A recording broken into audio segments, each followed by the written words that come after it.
بسم اللہ الرحمن الرحیم۔ آج انشاءاللہ عز و جل زکوٰۃ کے چند فضائل اور زکوٰۃ کے مسائل بیان کیے جائیں گے۔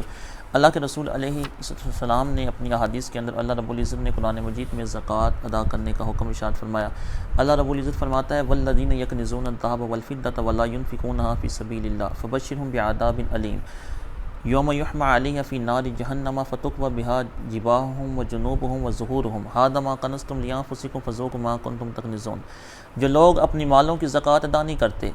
سونے چاندی کو سنبھال کے رکھتے ہیں، ان کی زکوٰۃ ادا نہیں کرتے، فرمایا ان کو دردناک عذاب کی خبر دے دو۔ یہ ان کا مال بروز قیامت اس کو آگ میں ڈالا جائے گا، اور اس آگ میں ڈال کر اسی مال سے ان کی پیٹھیں داغی جائیں گی، ان کی پیشانیاں داغی جائیں گی، اور کہا جائے گا ھذا ما کنزتم لانفسکم فذوقوا ما کنتم تکنزون۔ یہ ہے وہ تمہارا خزانہ جو دنیا کے اندر تم سنبھالا کرتے تھے، آج اس خزانے کا مزہ چکھو۔ اس کے علاوہ اللہ کے رسول علیہ السلام نے ارشاد فرمایا کہ من آتاہ اللہ مالا فلم یؤدی زکاتہ مثل لہ مالہ یوم القیامۃ شجاعا اقرع۔ حضور فرماتے ہیں جس کو اللہ نے مال دیا اس نے اس مال کی زکوٰۃ نہیں دی، فرمایا بروز قیامت کا مال شجاعا اقرع، وہ گنجا سانپ بن جائے گا۔ لہو زبیبتان یطوقہ یوم القیامہ، فرمایا اس کے سر پہ 2 چوٹیاں ہوں گی، یطوقہ یوم القیامہ، فرمایا وہ اس کے گلے میں لپٹ جائے گا، وہ سانپ اس کے گلے کا توق بن جائے گا،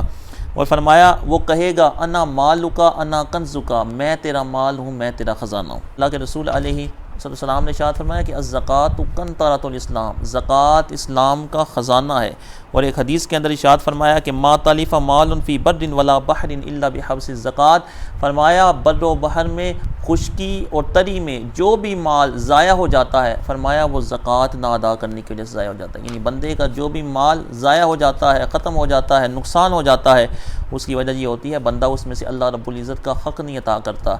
وہ بندوں کا حق ان تک نہیں پہنچاتا، تو اس مال کے اندر بے برکتی آ جاتی ہے۔ اور ایک حدیث کے اندر ارشاد فرمایا کہ اپنے مالوں کی زکوٰۃ ادا کر کے اپنے مالوں کو مضبوط کلوں کے اندر محفوظ کر لو۔ حسنوا اموالکم بالزکاۃ، فرمایا اپنے مالوں کی زکوٰۃ ادا کر کے ان کو محفوظ قلعوں کے اندر بند کر لو۔ اور فرمایا کہ وداؤوا مرداکم بالصدقہ، اپنے مریضوں کی صدقے کے ذریعے دوا کرو۔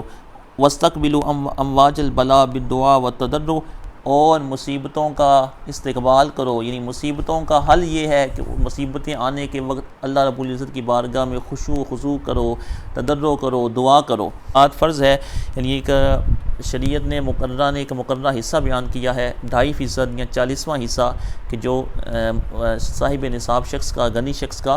فقیر کو دینا یہ لازم ہے۔ زکوٰۃ فرض ہے، زکوٰۃ کا انکار کرنے والا شخص کافر ہو جاتا ہے، دار اسلام سے خارج ہو جاتا ہے۔ زکوٰۃ کس کے اوپر فرض ہے؟ زکوٰۃ فرض ہے مالک نصاب کے اوپر، مسلمان ہو، عاقل ہو، بالغ ہو، صاحب نصاب ہو۔ صاحب نصاب کس شخص کو کہا جاتا ہے؟ صاحب نصاب اس شخص کو کہا جاتا ہے جس کے پاس 7.5 تولے سونا ہو، یا 52.5 تولے چاندی ہو، یا 52.5 تولے چاندی کی مقدار کے اندر رقم اس شخص کے پاس موجود ہو، اس کو صاحب نصاب کہا جاتا ہے۔ ایسے شخص کے اوپر زکوٰۃ واجب ہو جائے گی۔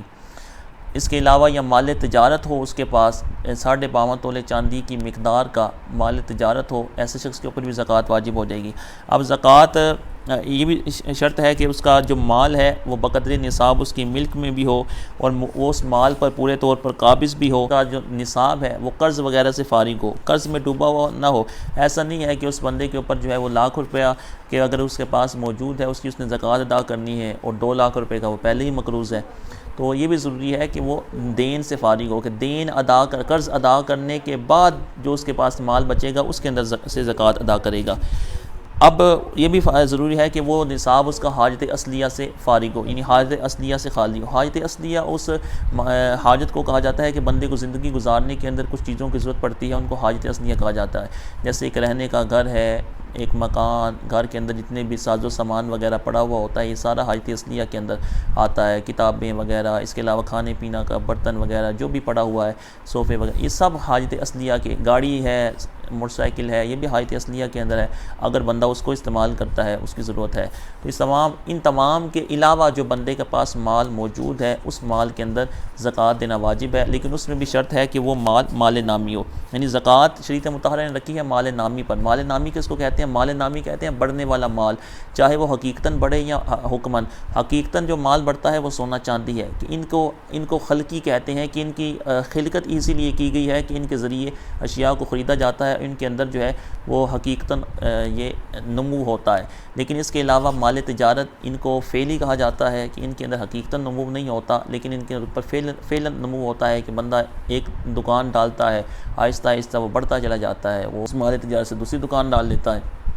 تو یہ اس کے اندر فعل نمو پایا جاتا ہے۔ اب 7.5 تولے اس کے پاس سونا موجود ہے، اگر 7.5 تولے سونا موجود نہیں ہے تو پھر دیکھا جائے گا کہ اس کے پاس چاندی موجود ہے، 52.5 تولے چاندی بھی نہیں ہے، تو پھر دیکھا جائے گا کہ اس کے پاس کرنسی وغیرہ ہے، تو کرنسی وغیرہ اگر ہے تو کرنسی کو وہ اس کا مال ہے، مال تجارت، اس کے حساب سے وہ زکوٰۃ ادا کرے گا، یعنی جو چاندی کا حساب ہے کرنسی کی زکوٰۃ اس حساب سے ادا کرے گا۔ یعنی اگر اس کے پاس 52.5 تولے چاندی کی مقدار میں رقم ہے، یعنی تقریباً یہ 91,000 روپیہ اس وقت بن رہا ہے، تقریباً اتنی رقم اس کے پاس موجود ہے اور اس کے اوپر سال گزر جاتا ہے، تو اس بندے کے اوپر زکوٰۃ یہ لازم ہو جائے گی، اس کے اوپر سال گزرنا بھی شرط ہے۔ جیسے 1 جنوری کے اس کے پاس 1,00,000 روپیہ آیا، تو اب اگلی 1 جنوری کو اگر اس کے پاس 1,00,000 روپیہ موجود ہوگا تو اس کے اوپر لازم ہے کہ اس کی زکوٰۃ ادا کرے۔ زکوٰۃ صرف رمضان المبارک میں دینا لازم نہیں، بلکہ ہر بندے کا زکوٰۃ دینے کا سال جو ہے وہ علیحدہ یعنی حساب علیحدہ ہوتا ہے۔ ہمارے یہاں عموماً رمضان میں دی جاتی ہے، ہو سکتا ہے کہ اس کے اوپر پہلے فرض ہو گئی ہو، اس کے اوپر پہلے دینا لازم ہوگا، ٹھیک ہے، تو اگر بعد میں فرض ہوئی ہے تو پہلے بھی ادا کی جا سکتی ہے، اگر اس کا ابھی وقت نہیں آیا تو اس سے پہلے بھی اس کو ادا کیا جا سکتا ہے، لیکن رمضان لوگ اس لیے دیتے ہیں کہ ثواب زیادہ حاصل ہوتا ہے۔ اگر چاندی بھی نہیں ہے پھر مال تجارت کو دیکھا جائے گا، مال تجارت اگر اس کے پاس اتنا موجود ہے، مال بیچتا ہے تو اس کو دیکھا جائے گا، اس حساب سے اس کا حساب لگایا جائے گا کہ وہ کتنا مالیت کا مال اس کے پاس مال تجارت موجود ہے۔ مال تجارت اس کے مال کو کہا جاتا ہے کہ جس کو بیچنے کے لیے رکھا ہوا ہے، وہ کچھ بھی ہو سکتا ہے، تو اس کے اوپر بھی زکوٰۃ جو ہے وہ لازم ہوگا، پر اس مال کے اوپر اس کا قبضہ بھی ہوا ہو، یعنی اگر کسی کو دیا ہوا ہے، مال تو ہے لیکن وہ کسی کو قرض دیا ہوا ہے، تو جب تک اس کو قرض دیا ہوا ہے اتنے سالوں تک اس کی زکوٰۃ دینا اس کے اوپر لازم نہیں ہوگا، لیکن جب وہ قرضہ اس کو واپس مل جائے گا تو ان تمام سالوں کی زکوٰۃ دینا بھی اس کے اوپر یہ لازم ہوگا۔ جو مال مرہون ہے، مال مرہون جو شے مرہون ہے جس کو رہن رکھا، تو اس کی مال مرہون کی زکوٰۃ نہ مرتہن پہ ہوتی ہے نہ راہن پہ۔ مرتہن پہ تو اس لیے نہیں کہ وہ اس کا مالک نہیں، اور راہن پہ اس لیے نہیں کہ اس کی ملک تام نہیں، ٹھیک ہے۔ اور جو شے مرہون ہوتی ہے جس کو رہن رکھوایا جاتا ہے، وہ جب چھڑائی جاتی ہے تو چھڑانے کے بعد بھی ان برسوں کی زکوٰۃ اس بندے کے اوپر لازم نہیں ہوتی، کہ زکوٰۃ 3-4 قسم کے مالوں پہ لازم ہو رہی ہے، سمن پہ یعنی سونا چاندی پہ، مال تجارت پہ، کرنسی پہ، پرائز بانڈ وغیرہ پہ، مال تجارت پہ، ان کے اوپر یہ زکوٰۃ لازم ہوگی۔ اور زکوٰۃ کے اندر یہ مال نامی ہونا یہ شرط ہے، مال نامی یعنی بڑھنے والا مال، یعنی کسی کے پاس اگر زمین وغیرہ ہے تو اس کے اوپر زکوٰۃ نہیں، کہ زمین کے اندر نمو نہیں ہوتا، گھر کے اندر بندہ دیکھتا ہے جتنی بھی چیزیں پڑی ہوئی ہیں تو یہ حساب سے بڑھ بھی جائیں، یعنی جو فالتو چیزیں پڑی ہوئی ہیں، ایک تو وہ ہے جو حاجت اصلیہ کے اندر آتی ہیں، ایک ہے حاجت اصلیہ کے علاوہ جو چیزیں ہیں۔ گھر کے اندر اگر ایک ٹی وی ضرورت کا ہے، دوسرا پڑا ہوا ہے تو وہ فارغ پڑا ہوا ہے، لیکن وہ مال نامی نہیں ہے، وہ بڑھنے والا مال نہیں ہے، نہ وہ تجارت کے لیے وہ فارغ پڑا ہوا ہے، تو چونکہ وہ مال نامی نہیں ہے، اس کے علاوہ گھر کے اندر جو دوسرا ساز و سامان پڑا ہوا ہوتا ہے جس کی حاجت نہیں بندے کو ہوتی، وہ بھی چونکہ مال نامی نہیں ہوتا، بڑھنے والا مال نہیں ہوتا، اس لیے شریعت مطہرہ نے اس کے اندر بھی زکوٰۃ نہیں رکھی ہوئی۔ اب زکوٰۃ کے لیے بھی ضروری نہیں ہے کہ بندے کے پاس جو ہے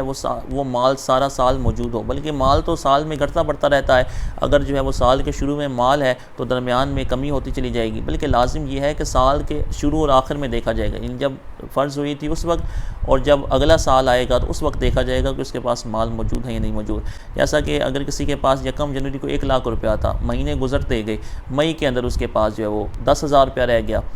اب وہ اگر تو اس کے پاس 10,000 روپیہ رہ گیا ہے اور اگلے 1 جنوری آنے تک جو ہے وہ پچھلے 1,00,000 روپے میں سے یہ اس کے پاس چاہے 10,000 یا 1,000 روپیہ بھی رہ گیا ہے، پھر بھی جو ہے وہ آخری دن کے اندر اس کا نصاب پورا ہو گیا، 30 دسمبر کو یا 31 دسمبر کو اس بندے کو 90,000 روپیہ کہیں اور سے مل گیا، تو اب اس بندے کے اوپر جو ہے وہ پورے 1,00,000 روپے کی زکوٰۃ دینا لازم ہو جائے گا، کہ پچھلا سال اس کا چل رہا ہے، لیکن اگر اس کا پچھلا سال ہی کٹ گیا، جیسے 1 جنوری کو 1,00,000 روپیہ ملا تھا، فروری کے اندر جو ہے 1 روپیہ بھی نہیں تھا، تو اب اس کا سال کٹ جائے گا۔ اب جب نیا مال آئے گا، جب نیا پیسہ آئے گا تو اس کا پھر نیا سال شروع ہو جائے گا۔ تو اس کو کہتے ہیں کہ زکوٰۃ کے اندر سال کے شروع اور آخر کا اعتبار کیا جاتا ہے، جو درمیان میں گھٹتا بڑھتا رہتا ہے اس کا اعتبار نہیں کیا جاتا۔ اگر بالکل ہی مال ختم ہو جائے جو ملا تھا تو پھر تو سال کٹ جاتا ہے، پھر جب مال ملے گا تو نیا سال شروع ہو جائے گا۔ اب زکوٰۃ کس کو دی جائے گی؟ زکوٰۃ دی جائے گی شریف فقیر کو۔ ایسا شخص جو شریف فقیر اس شخص کو کہا جاتا ہے کہ جو مالک نصاب نہ ہو، جس کے اوپر زکوٰۃ دینا فرض نہ ہو، اس کو شریف فقیر کہا جاتا ہے۔ مسکین اس کو کہا جاتا ہے جس کے پاس کچھ بھی نہ ہو۔ آپ فقیر کو زکوٰۃ دے سکتے ہیں، مسکین کو زکوٰۃ دے سکتے ہیں۔ زکوٰۃ کے مصارف تو ویسے بیان کی گئی ہیں قرآن مجید میں بھی، انما الصدقات للفقراء والمساکین والعاملین علیہا والمؤلفۃ قلوبہم وفی الرقاب والغارمین وفی سبیل اللہ وابن السبیل، کہ زکوٰۃ دی جائے گی، صدقات دی جائیں گے۔ کس کو؟ فقراء کو، مسکین کو، غارمین کو یعنی مقروض کو، والغارمین وفی سبیل اللہ، اور اللہ کی راہ کے اندر، اور مسافر کو۔ اب اللہ کی راہ کے اندر دینے میں یہ عام ہے، چاہے مدارس کو دیں، مساجد کو دیں، ان کو بھی زکوٰۃ دی جا سکتی ہے، لیکن ان کے لیے حیلہ شرعی کرنا ضروری ہو جاتا ہے۔ یعنی شریف فقیر کو تو آپ زکوٰۃ دیں گے، شریف فقیر جیسے ہی اس مال کو لے گا اس کا مالک ہو جائے گا، آپ کی زکوٰۃ ادا ہو جائے گی۔ لیکن اس کے علاوہ جو ہیں، جو مدارس ہیں، جو مساجد ہیں، ان کو بھی چونکہ زکوٰۃ وغیرہ دی جاتی ہے،